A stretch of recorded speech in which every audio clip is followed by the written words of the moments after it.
ఈ మొక్కను మీరు తెలుపు ద్రవంగా చూస్తున్నారు. ఇది మీ కళ్లపై పడితే మీరు అంధులవచ్చు. అదే మొక్కను మీరు పంటల్లో ఉపయోగిస్తే మీరు వార్షికంగా లక్షల రూపాయలు సంపాదించవచ్చు. ఈ మొక్క పేరు ఆక్టా. ఆక్టా ఆయుర్వేద ఔషధంలో మరియు సాగులో వృద్ధి ప్రేరేపక మరియు సహజ పెస్టిసైడ్గా శతాబ్దాలుగా ఉపయోగించబడుతోంది. మేము తరచుగా ఈ ఆకులను చీల్చుతాము మరియు మేము వీటిని ఉడకబెట్టడం లేదా పీసి ఆక్టా మొక్కల నుండి సారం తీసుకుని ఆ తరువాత పంటల్లో దాన్ని సమంగా పుస్తాము. ఏ రకం సారాలని కీటకాలు, ఎఫిడ్, థ్రిప్స్, వైట్ ఫ్లై, మైట్లు, నిజానికి పురుగులలో కూడా ఇది సహజ బయోపెస్టిసైడ్ రసాయనంతో ఉత్తమ ఫలితాలు ఇస్తుంది మరియు ఉచితంగా సిద్ధమవుతుంది.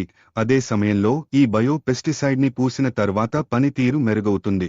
ఏమైనా లాభదాయక కీటకాలు వంటి తేనె పిట్టలు, లేడీబర్డ్స్ ఇవిపై ఎటువంటి ప్రభావం చూపదు. అందుకే మేము ఈ ఆక్టా స్ప్రేని 2 వారాల్లో ఒకసారి నివారణాత్మక పద్ధతిలో కూడా పూస్తాము మరియు దీనివల్ల మాకు నివారణలో కూడా ఎక్కువగా సహాయం అవుతుంది.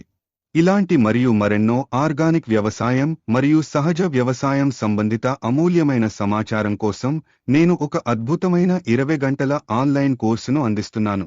నేను ఇవ్వడానికి ప్రయత్నించాను. ఆసక్తి ఉంటే మెసేజ్ చేయండి, వివరాలు అందిస్తాను.